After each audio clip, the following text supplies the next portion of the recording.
सफल 1 वर्ष पूरा हो रहा है।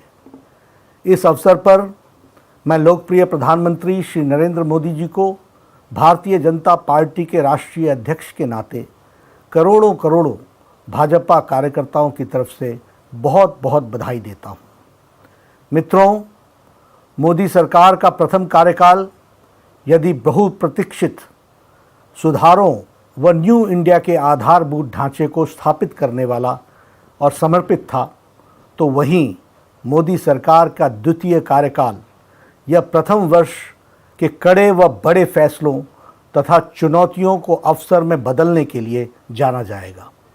इस 1 वर्ष में मोदी सरकार ने जनहित, लोकहित के उन फैसलों को अमली जामा पहनाया है जो देश की एकता, अखंडता को सुदृढ़ करने वाला था, सामाजिक व आर्थिक न्याय दिलाने के साथ साथ अपनी वैचारिक प्रतिबद्धता को पूर्णता प्रदान करने वाला है।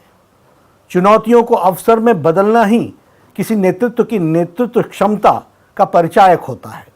गत 6 वर्षों में देश की जनता ने यह देखा है और महसूस किया है, न्याय दिलाने के साथ साथ अपनी वैचारिक प्रतिबद्धता को पूर्णता प्रदान करने वाला है।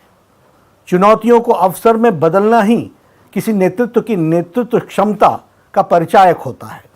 गत 6 वर्षों में देश की जनता ने यह देखा है और महसूस किया है, न्याय दिलाने के साथ साथ अपनी वैचारिक प्रतिबद्धता को पूर्णता प्रदान करने वाला है। चुनौतियों को अवसर में बदलना ही किसी नेतृत्व की नेतृत्व क्षमता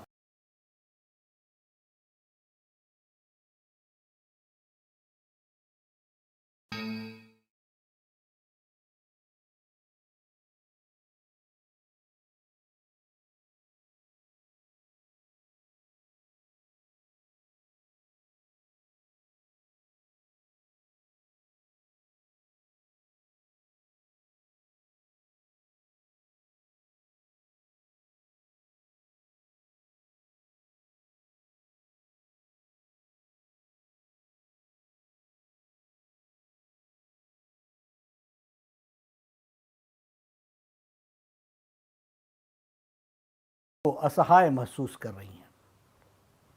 ऐसी कठिन चुनौती से सामना करने के लिए प्रधानमंत्री श्री मोदी जी ने जिस संयम और संकल्प के साथ जन भागीदारी का आह्वान करते हुए कोरोना के विरुद्ध शंखनाद किया है, वह अद्भुत था। फिर चाहे जनता कर्फ्यू हो, सोशल डिस्टेंसिंग हो या उसका संदेश हो, मास्क लगाने का संदेश हो, आरोग्य सेतु सुरक्षा कवच हो, स्वास्थ्य कर्मी और पुलिस कर्मियों के स्वच्छता कर्मियों जैसे देवदूतों का अभिनंदन हो, प्रधानमंत्री जी के हर निवेदन को जनता जनार्दन ने अभूतपूर्व समर्थन दिया है, क्योंकि देशवासियों को पूरा भरोसा है कि मोदी जी हैं तो मुमकिन है। स्पष्ट नीति, सटीक निर्णय लेकर प्रधानमंत्री जी ने दुनिया को दिखा दिया है कि भारत ऐसी समस्याओं से भी मजबूती के साथ लड़ने और उसने निपटने का सक्षम है। एक प्रधान सेवक, एक प्रधान अभिभावक, एक संरक्षक के रूप में देशवासियों के हौसले को बढ़ाने और यह प्रधानमंत्री जी अद्भुत तरीके से इसको उन्होंने किया है। प्रधानमंत्री जी के नेतृत्व में जन भागीदारी, जन विश्वास, जन सरोकार और जागरूकता, जागृत चेतना के 4 मजबूत स्तंभ बनकर उभरे हैं।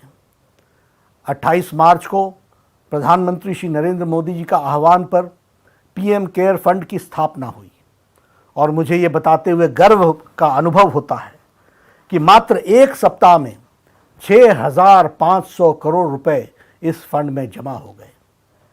ये बताता है कि कैसे हमारे प्रधानमंत्री जी के एक पुकार पर देश तन, मन, धन से सहयोग करने के लिए आगे आता है और इन्हीं 2 महीनों में इस महामारी से लड़ने की एक मजबूत स्वास्थ्य ढांचा खड़ा कर दिया गया है।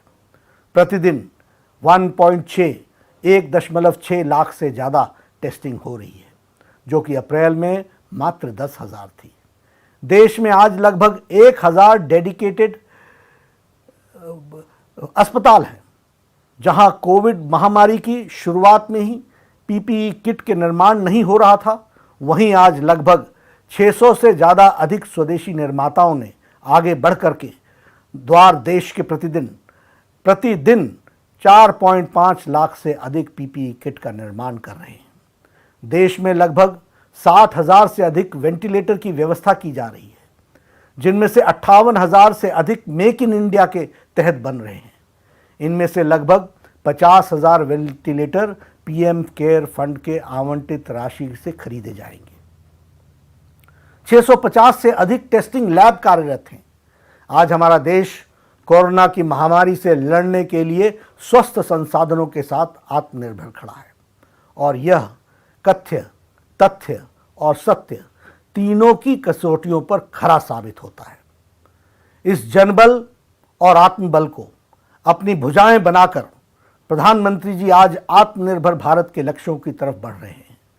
हमारे भारत की मजबूत भुजाएं हमारे श्रमिक बंधु हैं, जिन्होंने अपने खून पसीने से इस विशाल राष्ट्र के निर्माण में अपना अमूल्य सहयोग दिया है। आज इस विपदा की घड़ी में आदरणीय प्रधानमंत्री जी के नेतृत्व में हमारी पूरी सरकार ने हर प्रवासी मजदूर को उनके गंतव्य स्थान तक पहुंचाने का प्रयास किया है, और अपने इस संकल्प में हम दिन प्रतिदिन नई नीतियों और सुझावों को समाहित करते हुए और इसको सरल और प्रभावी करने की कोशिश कर रहे हैं। साथ ही विदेशों में रह रहे प्रवासी भारतीयों को और जो विद्यार्थी हैं को स्वदेश लाने का भी प्रयास सरकार वंदे भारत मिशन के तहत किया जा रहा है। कोरोना संकट में पटरी से उतरी हुई भारतीय अर्थव्यवस्था को सुचारू करने के लिए भारत के प्रधानमंत्री श्री नरेंद्र मोदी जी ने स्वदेशी और स्वावलंबन का नारा देते हुए देश की आत्मबल को पुनर्जागृत किया है। साथ ही लोकल के लिए वोकल का नारा देकर के स्थानीय उद्यमों को बढ़ावा देने की ज़रूरत पर बल दिया है।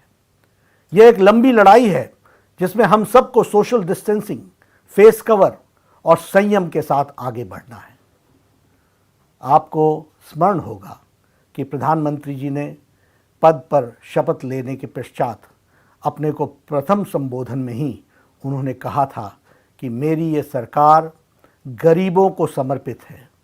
इसी संकल्प को ध्यान में रखते हुए इस विषम परिस्थिति में भी प्रधानमंत्री जी ने 26 मार्च 2020 को ही 1,70,000 करोड़ का प्रावधान गरीब कल्याण योजना के तहत घोषित किया था, जिसके तहत डायरेक्ट बैंक ट्रांसफ़र के माध्यम से देश के लगभग 9 करोड़ से अधिक लोगों के खातों में किसान सम्मान निधि के तहत 2,000 रुपये प्रति व्यक्ति की राशि भेजी गई। पहले गरीब रहता था फाके में, अब धन जाता है सीधे उसके खाते में। 80 करोड़ लोगों को 5 किलो गेहूं और 1 किलो दाल अगले 3 महीने तक, यानी गरीब परिवार को मुफ्त राशन भी देश में 1 नेशन 1 राशन कार्ड। 3 करोड़ दिव्यांगों को, बुजुर्गों और विधवाओं को उनके अकाउंट में 1-1 हज़ार रुपये की आर्थिक सहायता पहुंचाई गई है। जनधन खाता धारकों को नकदी का संकट न आए, इसलिए प्रधानमंत्री गरीब कल्याण योजना के तहत 20 करोड़ जनधन खाता धारक बहनों को, माताओं को, महिलाओं को उनके खाते में 500 रुपये की सहायता राशि 3 महीने तक भेजी जाएगी। 8 करोड़ गरीब परिवारों को 3 माह के लिए उज्ज्वला योजना के तहत फ्री गैस सिलेंडर दिए जाएंगे। मनरेगा के तहत मजदूरी को 182 रुपये प्रतिदिन से बढ़ाकर 202 रुपये प्रतिदिन का कर दिया गया है, जिससे 13.62 करोड़ परिवार लाभान्वित होंगे। मोदी जी ने मनरेगा को भारत के इतिहास में सबसे अधिक 1 लाख करोड़ रुपए का आवंटन किया है। कोरोना महामारी से लड़ रहे स्वास्थ्य कर्मियों को 50 लाख रुपए का बीमा दिया गया है। आदरणीय प्रधानमंत्री जी ने विश्व के सबसे बड़े होलिस्टिक कोविड रिलीफ पैकेज की घोषणा की है। आदरणीय प्रधानमंत्री जी ने देश के सभी वर्गों को इस कठिन समय में सहायता पहुंचाने के लिए 20 लाख करोड़ के आत्मनिर्भर पैकेज दिए हैं, और इस पैकेज के अंतर्गत एमएसएमई के 3 लाख करोड़ रुपए का कोलेटरल फ्री लोन देने का भी व्यवस्था की है। किसान क्रेडिट कार्ड हेतु 2 लाख करोड़ रुपए की राशि आवंटित की गई है। कृषि के आधारभूत ढांचे के निर्माण के लिए 1 लाख करोड़ रुपए दिए गए हैं। रेहड़ी पटरी वालों के लिए उनको कर्ज देने के लिए 5,000 करोड़ रुपए आवंटित किए गए हैं अगले, जिससे 50 लाख स्ट्रीट वेंडर्स को लाभ होगा। प्रवासी मजदूरों के भोजन एवं उनके रुकने की व्यवस्था हेतु 3,500 करोड़ रुपए दिए गए हैं। कोरोना के वैश्विक संकट में आदरणीय प्रधानमंत्री जी ने सिर्फ अपने देश की ही चिंता नहीं की है, बल्कि वसुधैव कुटुंबकम को मानते हुए इस बात को चरितार्थ करते हुए 113 देशों को दवा पहुंचाने का काम आदरणीय मोदी जी ने किया है। यह मानवता का वह सेवा है जिसकी मिसाल आज पूरा विश्व देख रहा है। मोदी जी की सरकार ने अपने द्वितीय कार्यकाल में ही ऐसे अनेकों निर्णय लिए जिसका इंतजार भारतवर्ष दशकों से कर रहा था। आदरणीय प्रधानमंत्री जी ने देश को सुरक्षित करने के लिए, सभी को सम्मान देने के लिए, देश की एकता और अखंडता को अक्षुण्ण रखने के लिए, हर व्यक्ति को समान पायदान पर लाने के लिए ऐसे अनेकों निर्णय लिए जिन्होंने भारत की तस्वीर बदलने का कार्य किया है।